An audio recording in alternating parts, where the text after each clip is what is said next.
Hello everyone. In this video, we will discuss the GATE previous year question based on a queue data structure. So अभी तक previous videos में हमने discuss किया था GATE questions based on a array stack data structure. इसमें हम queue पे based 3-4 questions भी depend करेगा 3-4 questions discuss करेंगे जो कि आपके GATE exam में पूछे गए.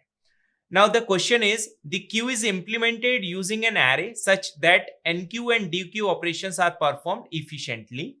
Each of the following statement is correct and refer to the number of item in the queue. ठीक है. Now NQ और DQ दो ऑपरेशंस हम के लिए यहाँ पे हम डिस्कस कर रहे हैं. n नंबर ऑफ क्यू को आइटम्स को रिफर कर रहे हैं क्यू में. Both operation can be performed in order of n time. ठीक है, मतलब जब हम क्यू डेटा स्ट्रक्चर की बात करते हैं तो क्यू डेटा स्ट्रक्चर के केस में जब भी हम NQ करते हैं और DQ करते हैं, फॉर एग्जांपल यहाँ से मैं NQ कर रहा हूँ और यहां से मैं DQ कर रहा हूं, तो दोनों ऑपरेशंस वो कितने टाइम में होते हैं. The question is this. तो यदि एक एलिमेंट मैंने कोई इंसर्ट किया, लेट्स सपोज A, तो कांस्टेंट टाइम लगा. दो लगा तो दो एलिमेंट. उसी तरह से एक एलिमेंट को डिलीट करा तो कांस्टेंट टाइम लगा. दो एलिमेंट को डिलीट करा तो उसके अकॉर्डिंग टाइम लगा. तीन को डिलीट करूंगा, तीन के अकॉर्डिंग टाइम लगेगा. चार को डिलीट करूंगा, चार के अकॉर्डिंग. चार को इंसर्ट करूंगा, चार के अकॉर्डिंग. बट n के रिस्पेक्ट में वो बोल रहा है, तो जब n पे रिस्पेक्ट में बात कर रहा है तो यदि n एलिमेंट को इंसर्ट करूंगा तो n टाइम, n एलिमेंट को डिलीट करूंगा तो मेरा क्या हो गया, n टाइम. तो both operation can be performed in one time. नहीं, हम n के रिस्पेक्ट में बात कर रहे हैं.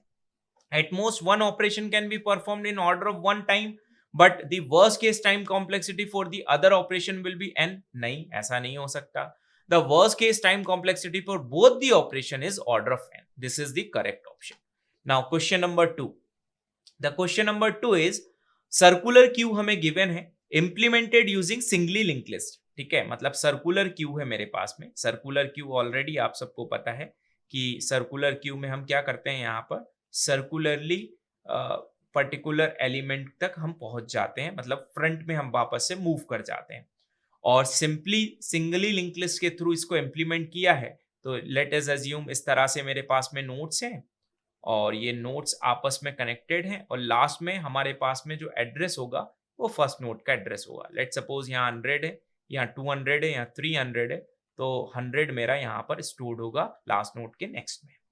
Question is we maintain exactly two pointers front and rear pointing to the front node and rear pointing to the rear node. मतलब this is a rear और यहाँ पे ये जो होगा मेरा, ये क्या होगा मेरा फ्रंट.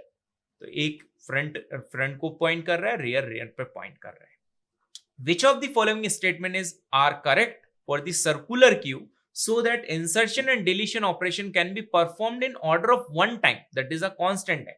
मतलब ये बोल रहा है कि दोनों ऑपरेशंस को हम कांस्टेंट टाइम में कर सकते हैं. तो कौन सा इन दोनों में से स्टेटमेंट करेक्ट है? Statement number 1 is next pointer of front node point to the rear node. मतलब front node, this is a front, this is a rear, तो इसका नेक्स्ट पॉइंटर मतलब ये किसको पॉइंट करेगा? ये तो नेक्स्ट नोड को पॉइंट करेगा, ना कि रियर को. तो ये स्टेटमेंट तो गलत हो गया, स्टेटमेंट ही गलत है. दूसरा, next pointer of rear node point to the front node. हाँ, रियर नोड का जो नेक्स्ट पॉइंटर है वो फ्रंट नोड को पॉइंट करेगा. This is the correct option. तो option number B is correct in for this question. ठीक है.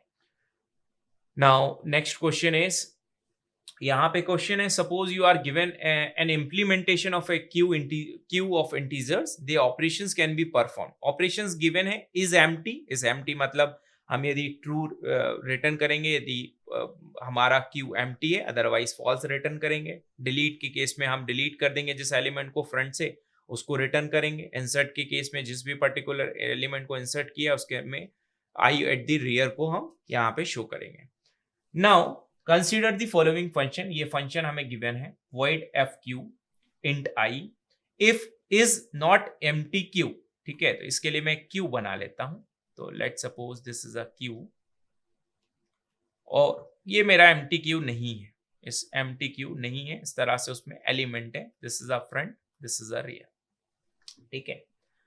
नाउ जब तक कि q मेरा empty ना हो, डिलीट करते जाइए और i में स्टोर करते जाइए. तो a को डिलीट करा, फिर b को डिलीट करा, फिर c को डिलीट करा, फिर d को डिलीट करा, फिर e को डिलीट करा, सबको डिलीट कर दिया.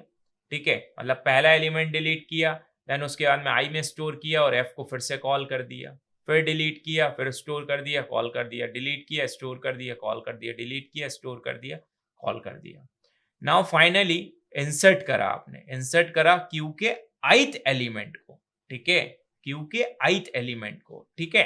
तो यहाँ पे ध्यान रखिए आप, जब भी हम डिलीट इंसर्ट कर रहे हैं क्यू के, तो कौन से एलिमेंट को, ith एलिमेंट को। तो आई की अपडेटेड वैल्यू क्या है आपकी, ऑब्वियस है ये, तो इस पर्टिकुलर वैल्यू के अकॉर्डिंग इंसर्शन होगा। तो पहले ई होगा, फिर डी होगा, फिर सी होगा, फिर बी होगा, फिर ए होगा, ठीक है, क्योंकि ith वैल्यू के अकॉर्डिंग करेंगे तो अपडेटेड वैल्यू जो भी होगी वो होगी सबसे पहले। Now what operation is performed by the above function, leave the queue unchanged, no, reverse the order of the element in the queue, so option B is the correct option. बाकी क्या हम रीड करें, emptiness the queue, delete the element front of the queue and insert at the rear keeping the other element, ये सब गलत है। So option number B is correct for this question. Now last question is, consider the following operations along with NQ and DQ operations where K is the global parameter. Multi DQ है, मतलब multi DQ का मतलब ये है कि multiple elements को हम delete कर सकते हैं। K को M में स्टोर करा, while Q is not empty, जब तक कि empty नहीं है, एंड M की वैल्यू यदि ग्रेटर है 0 से तो DQ करते जाइए और M को डिक्रीमेंट करते जाइए, ठीक है। नाउ इसके लिए सबसे पहली चीज, एक Q है मेरे पास में, ठीक है, बट इसको बनाने के पहले इस स्टेटमेंट को और पूछते हैं, what is the worst case time complexity of sequence of NQ operation on an initially empty Q. मतलब इनिशियली जो क्यू है आपका, जो क्यू है आपका वो इनिशियली एम्प्टी है। अब एम्प्टी क्यू है तो देखना यहां पे कंडीशन क्या है, while Q is not empty, जब तक एम्प्टी ना हो तब तक ये चले, ऑपरेशन परफॉर्म हो, लूप के अंदर हो, बट क्यू तो मेरा एम्प्टी है तो ये तो पहली चीज, ये लूप मेरा चलेगा ही नहीं, एग्जीक्यूट होगा ही नहीं, सिर्फ मेरा क्या होगा, डी क्यू, ये वाला ऑपरेशन सिर्फ कॉल होता रहेगा, ठीक है। तो यहां पर वो पूछ रहा है कि what is the worst case time complexity, तो टाइम कॉम्प्लेक्सिटी क्या होगी, मल्टी डी क्यू के लिए जो भी हम डिलीशन परफॉर्म करेंगे ये यही ऑपरेशन एग्जीक्यूट होगा, ये वाला लूप मेरा चलेगा ही नहीं। तो इस वाले के लिए यदि 10 एलिमेंट है तो 10 टाइम, 50 है तो 50 एलिमेंट के अकॉर्डिंग, तो order of n time complexity. So this is all about the GATE previous year question based on a queue data structure. Thank you so much.